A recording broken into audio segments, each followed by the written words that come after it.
कहते हैं, इस यंत्र को मोबाइल फोन कहते हैं। बीच में ताली नहीं बजेंगे तो देखो मजा नहीं आएगा।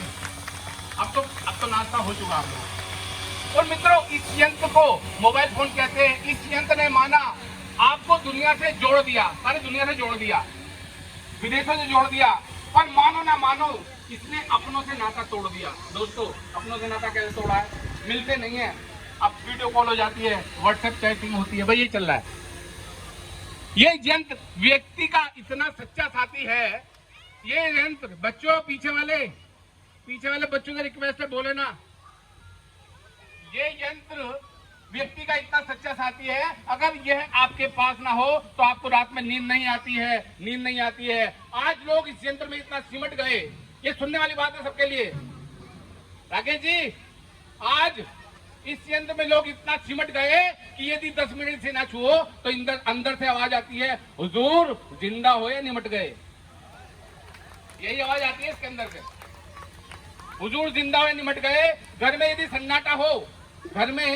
सन्नाटा हो तो ऐसा कदापि ना समझे कि व्यक्ति किसी काम में फंसा है, बल्कि ये समझिए घर का हर व्यक्ति मोबाइल में खामोखा लगा है। मुख से वार्तालाप बंद हो गई और व्हाट्सएप पर चैटिंग होती है। और दोस्तों, मानो ना मानो, इस मोबाइल पर सारी सेटिंग होती है। लोग स्कूटी पर चलते समय मोबाइल को कंधे में दबाकर स्टाइल से चलते हैं। देखा होगा आपने, कंधे में दबाएंगे, स्टाइल से चलेंगे, स्टाइल से चलते हैं। और इसी स्टाइल के चक्कर में कुछ तो थूक जाते हैं और कुछ ऊपर भी चले जाते हैं। अब देखिए, लड़कियों के लिए स्पेशली, लड़कियों के सारे होश और आवाज इस मोबाइल में खो गए। और सेल्फी लेते उनके मुंह टेढ़े हो गए। सारे सेल्फी इतनी लेते हैं आजकल लड़कियां, लड़के भी लेते हैं, वैसे ऐसी बात नहीं है, लेकिन लड़के ज्यादा लेते हैं। अब यहाँ से आपको आनंद आना शुरू होगा। देखिए, यहाँ से आनंद लेंगे आप। यादव साहब, अभी भी मोबाइल में लगे हो, मोबाइल के ऊपर कविता चल रही है। वास्तव में लोग इस मोबाइल के नेटवर्क का फायदा उठा रहे हैं। कुछ तो मजे के चक्कर में वेबसाइट बंद करवा रहे हैं। इस मोबाइल में बंदे इतने ज्यादा खो गए कि एक पापा न्यू, पापा जियो, पापा वन हो गए। कितने पापा हो गए भैया? कितने 4 मोबाइल रखेंगे तो 4 नंबर आएंगे। लोग व्हाट्सएप में रोजाना अपना स्टेटस अपडेट कर रहे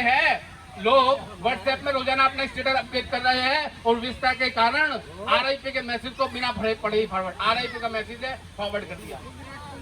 फेसबुक पर पिताजी के मरने का समाचार दिया तो 150 लोगों ने लाइक किया, 10 ने लिखा हाउ, बाकी ने 140 लिखा वाओ। ये हालत हो गई है दोस्तों।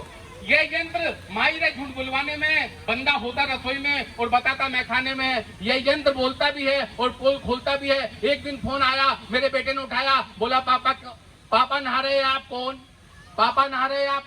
मैं थोड़ी देर रहा मौन, फिर बोला मैं बोस। बेटा बोला, भाई सुबह सुबह क्यों दिमाग खा रहा है? इसमें तो आपका नाम गंजा लिखा आ रहा है।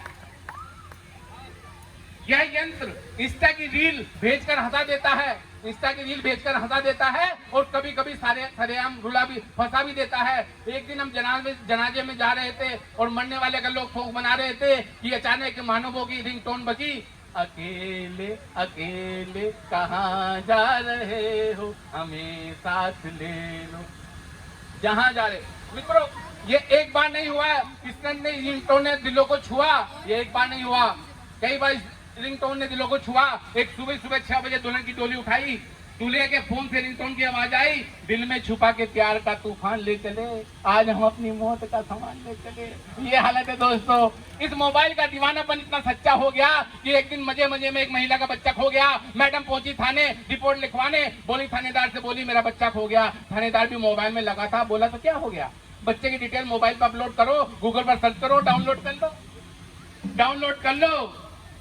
हालांकि ये यंत्र ने आज कैलकुलेटर, कैमरा, घड़ी, रेडियो सब कुछ एक किया, पर दोस्तों हमारे इसने मन का सुकून और चैन सब कुछ हर लिया। इस मोबाइल युग में बच्चे सबको भाते हैं क्योंकि वे अभिमन्यु की तरह पेट से मोबाइल के सारे सिस्टम सीख कर आते हैं। माँ बच्चे की जिद को भांप लेती है और आज जब बच्चा रोता है तो उसके हाथ में दूध से पहले मोबाइल थमा देती है। सच्चाई है जी, मोबाइल थमा देती है। अपना कुछ डिस्टर्ब नहीं हो, बच्चों को मोबाइल दे दिया। दोस्तों, पहले सहजता सुनने वाली बात है, दोस्तों पहले सहजता थी, सादगी थी, बंदगी थी, और ये व्हाट्सएप, इंस्टाग्राम और फेसबुक नहीं थे तो जिंदगी थी। आज मैं दावे के साथ बात कहता हूँ कि यदि 1947 में पहले मोबाइल और व्हाट्सएप, फेसबुक, इंस्टाग्राम होता तो इंसान न जाने क्या क्या होता, और लोग व्यस्त रहते इस मोबाइल में, और मेरा देश कभी भी आजाद ना होता। अंत में दोस्तों, आज मैं आपको आगाह करता हूं कि इस मोबाइल के निरंतर इस्तेमाल से आपकी याददाश्त और आंखों की रोशनी खो जाएगी, और आने वाले दिनों में दिमाग और आंखों के डॉक्टर की पोबारा हो जाएगी। इसलिए मेरा आप सभी से निवेदन है कि आप परिवार में बातें करें, दिन में कम से कम एक बार प्रभु का नाम भरे, और जितना हो सके मोबाइल का कम से कम इस्तेमाल करें। बहुत बहुत धन्यवाद।